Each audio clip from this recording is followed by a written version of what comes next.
تو عمر فاروق رضی اللہ تعالیٰ نے نکیل پکڑی، غلام کو اوپر بٹھایا اور مصر میں داخل ہو گئے۔ جو ہی لوگوں نے دیکھا کہ عمر فاروق نے نکیل آگے پکڑی ہے تو انہوں نے سمجھا کہ یہ غلام ہے اور جو سواری کے اوپر سوار ہے نا یہ بادشاہ ہے، تو لوگوں نے ان کی بھگت شروع کر دی، ان لوگوں نے ان کے ہاتھ چومنے شروع کر دیے، ان کا استقبال شروع کر لیا، ان کے استقبال میں نعرے بازی شروع کر دی۔ اس وقت جس لحاظ سے شاندار استقبال ہو سکتا تھا انہوں نے استقبال کیا۔ تو اس غلام نے نچوڑ کر کہا کہ میں امیر المومنین نہیں ہوں، یہ جو میرا آگے نکیل پکڑ کر چل رہے ہیں یہ امیر المومنین ہیں۔ تو لوگوں نے آپ کی عدل و انصاف کو دیکھ کر جن کے دل میں کوئی وہم و گمان تھا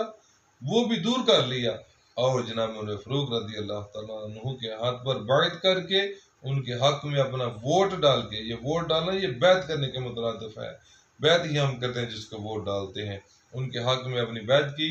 اور ملک مصر میں اسلامی سلطنت کا قیام ہوا۔ یہ جو ہی چل بسا یہ قیام، تو دریا نیل میں آپ کو بتانے لگے ہیں اس میں جو ہے نا وہ آیتا سوکھا کیوں نہیں، دریائے نیل سوکھ جاتا تھا، پھر کرتے کیا تھے، ایک کنواری عورت کو لیتے اور اسے ذبح کرتے، اس کی بلی چڑھاتے،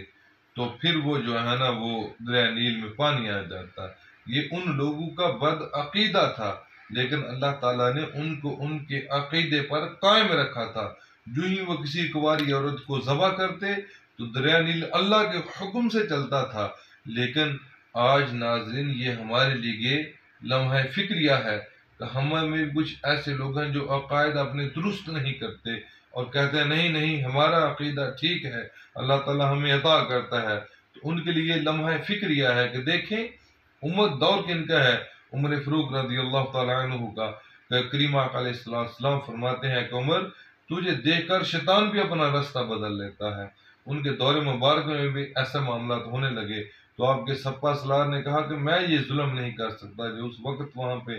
مرد مجاہد تھا، انہوں نے جناب امیر المومنین کو خط لکھا، تو آپ نے جواباً خط لکھ دیا اور فرمایا کہ یہ دریائے نیل میں گرا دینا۔ تو اس نے پڑھ کر دیکھا تو دریائے نیل میں کیا لکھا تھا، دریائے نیل کو، اور لوگوں کا جمع غفیر اکٹھا ہو گیا، انہوں نے کہا واہ اب خط سے بھی یہ دریائے نیل کا پانی آ جائے گا، لوگوں کے وہم و گمان بھی نہیں تھا۔ تو اللہ تبارک و تعالیٰ کے جو مقبول بندے ہوتے ہیں نا، جن کی لو اللہ سے لگی ہوتی ہے، وہ جس چیز کو حکم دیتے ہیں وہ اللہ کے حکم سے چل پڑتی ہے، خواہ وہ پانی ہو،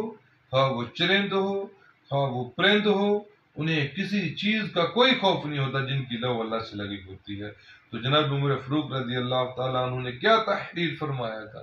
فرمایا کہ اگر تو اس وجہ سے پانی دیتا ہے، تیج میں پانی اس وجہ سے چلتا ہے، تو ایک کنواری لڑکی کے ساتھ یہ ظلم کرتا ہے، اس کی بلی چڑھائی جاتی ہے، اسے ذبح کر کے تجھ میں پھینکا جاتا ہے، تو پھر پانی چلتا ہے، تو پھر تو نہ چل، اگر تیرا پانی اللہ کے حکم سے آتا ہے تو پھر تو چل پڑ۔ وہاں لوگوں کا جمع غفیر تھا اور لوگ دریا میں کھڑے ہو گئے، کچھ جو منافقین تھے لوگ، کچھ ایسے لوگ بھی تھے جو تماشا دیکھنے کے لیے آئے ہوئے تھے۔ تو آپ کے اس غلام نے جب امیر المومنین کا وہ خط مبارک پکڑا اور دریائے نیل میں پھینک دیا تو لوگ اس قدر واہ ویلا شور پانی کا آ گیا تو لوگ بھی بڑی مشکل سے دوڑ کر باہر نکلے اور پانی آج تک نہ خشک ہو سکا۔ تو یہ عمر فاروق رضی اللہ تعالی عنہ کے دور مبارک کی بات ہے، اس وقت سے لے کر آج تک دریائے نیل جو ہے نا وہ خشک نہ ہوا۔ یہ تو دریائے نیل پہ اللہ کا حکم سنایا تھا۔ آپ کے دور مبارک ایک اور ہی بڑا پیارا واقعہ ہے کہ آپ کے دور مبارک میں زلزلہ آ گیا۔ جناب عمر فاروق رضی اللہ تعالی عنہ کے دور مبارک میں آپ کا دور خلافت چل رہا تھا اور زلزلہ آ گیا، تو آپ نے زمین پر اپنا دو روایت آتی ہیں، ایک میں آتا ہے کہ دھرا مارا اور ایک روایت میں آتا ہے کہ اپنے پاؤں کی ایڑی ماری اور فرمایا کیا عمر تجھ پر عدل نہیں کرتا جو حرکت کرتی ہے زمین؟ تو زمین کا یہ کہنا تھا عمر فاروق کا، تو زمین اسی ٹائم ساکت ہو گئی، زلزلہ اسی ٹائم رک گیا۔ تو جو اللہ سے لو لگاتے ہیں، جو اللہ کے احکام کی پابندی کرتے ہیں، جو اللہ کے احکام کو بجا لاتے ہیں، جو اللہ کے ساتھ جن کا تعلق بن جاتا ہے،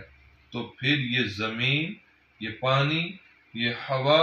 یہ بارش، یہ زندگی، یہ موت وہ جس کو کہہ دیتے ہیں نا وہ پورا ہو جاتا ہے۔ اللہ تبارک و تعالیٰ قرآن میں ارشاد فرماتے ہیں یمحو اللہ ما یشاء ویثبت وعندہ ام الکتاب۔ اللہ فرماتا ہے اگر کسی کے مقدر میں کچھ لکھی ہو تو ہم مٹا دیتے ہیں، اگر نہ لکھی ہو تو ہم لکھ بھی دیتے ہیں، کیونکہ اس کتاب کے حاکم ہم خود ہیں۔ وہ اللہ تبارک و تعالیٰ کس طرح مٹاتا ہے، کس طرح لکھتا ہے، یہ انشاءاللہ ہم آپ کو کل کا موضوع دے رہے ہیں۔ اللہ تعالیٰ اپنی جو چیز لکھی مٹاتا کیوں ہے، اور جو نہ لکھی ہو وہ کس کے کہنے پہ لکھتا ہے، اس کا انشاءاللہ ہم کل یہ اللہ اولیاء کے موضوع پہ اس کو آپ کو روشنی کی کوشش کریں گے۔ اللہ تعالیٰ آپ کا اور ہمارا حامی و ناصر ہو۔ اللہ تعالیٰ ہمیں سب کو دین متین کی سمجھ بوجھ عطا فرمائے۔ اللہ تبارک و تعالیٰ اپنے پیاروں کے ساتھ ہمیں لوگ لگانے کی توفیق عطا فرمائے۔ حاجی صاحب اور اپنے ہوسٹ کو اجازت دیجیے۔ السلام علیکم ورحمۃ اللہ وبرکاتہ۔